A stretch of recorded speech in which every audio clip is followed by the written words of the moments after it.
Good morning. It's Tuesday morning in Simpsonville, South Carolina, and the temperature went from yesterday's 60 degrees down to below 20 degrees, and we're expecting snow. Yes, actually, they're predicting that in the part of South Carolina where we are, that we're going to get snow. So we'll see as the day develops whether that comes to pass. They're predicting between an inch and a half of snow and continued cold temperature for the rest of the day. So it should stick. And then we'll see tomorrow what that brings. But they're saying then it's going to go back up in the 50s and 60s again. So we'll just have to wait and see what the weather's going to do. I'm scheduled to go Thursday to speak at a pastor's conference in Polk County, but not sure what the weather's going to do to those plans for that conference. So we just have to wait on that as well. But pray for me, if you will, on Thursday. Weather permitting, I'll be speaking at Polk County to the pastor's conference.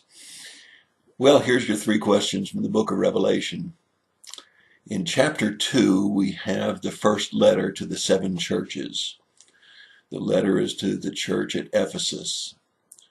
Name at least two of the positive things that Jesus had to say about the church at Ephesus. List at least two of the positive things that Jesus had to say about the church at Ephesus. Question number 2, what is the one negative thing? Now, I counted up 3 or 4 positive things depending on how you break it down in the church at Ephesus, but only one negative thing. What was that one negative thing?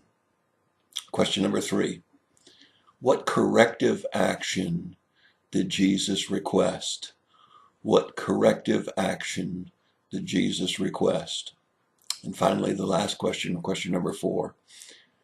What would happen if they heard and acted upon what Jesus requested?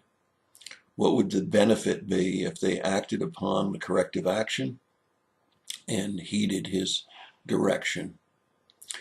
It's really interesting as we look at these letters to the churches. And again, we've said that every church in every age has seen these kinds of things. That is, these kinds of things have happened in the past, they're happening in the present, and they're happening probably to the future until the Lord raptures the church out.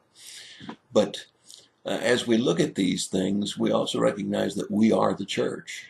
And many times the church, as is written here, is just as indicative of what can happen in our own lives, not only just in the life of the church. And so when Jesus looked at the church at Ephesus, he said, I see your toil, I see your perseverance, and I see that you don't even tolerate false prophets. I see that you've persevered and even suffered on my account, for my cause.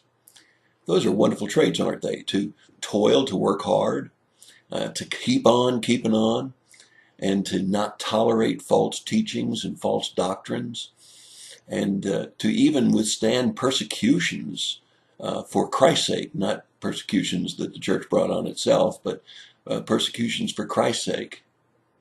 And they hadn't grown weary doing it. That is, they weren't saying, well, I've had enough of this. Let me go on. The negative that Jesus saw in the church was that they had left their first love.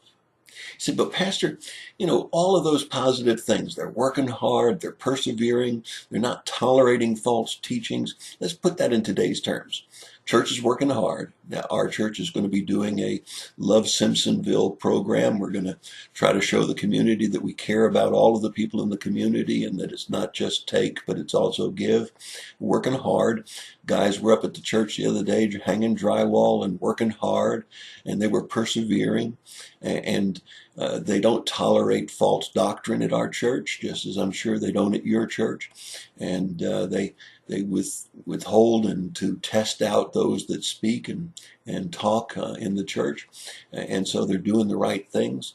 And sometimes they're even persecuted because of the things they're doing for Christ. And they're not growing weary. They're ready to do it again next week and the week after.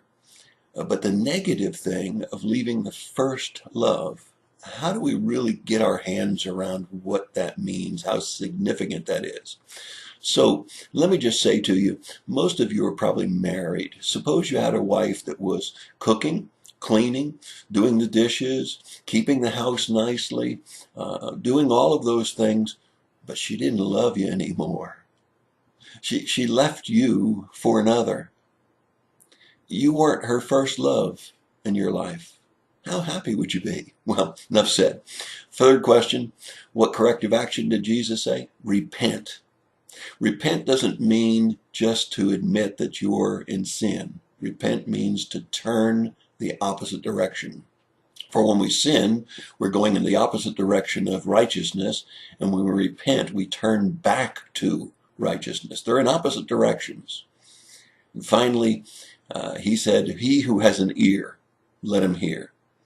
And if he listens and he acts upon this and repents and goes back to his first love, he'll be able to eat from the tree of life and paradise.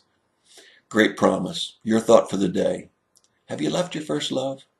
Do you still love him like you did? Don't you want your mate to love you ahead of everyone else? Wouldn't matter how hard she worked if she didn't love you. If she had a lover on the side and wasn't loving you like she first did. It's your thought for the day. God bless you and have a good day.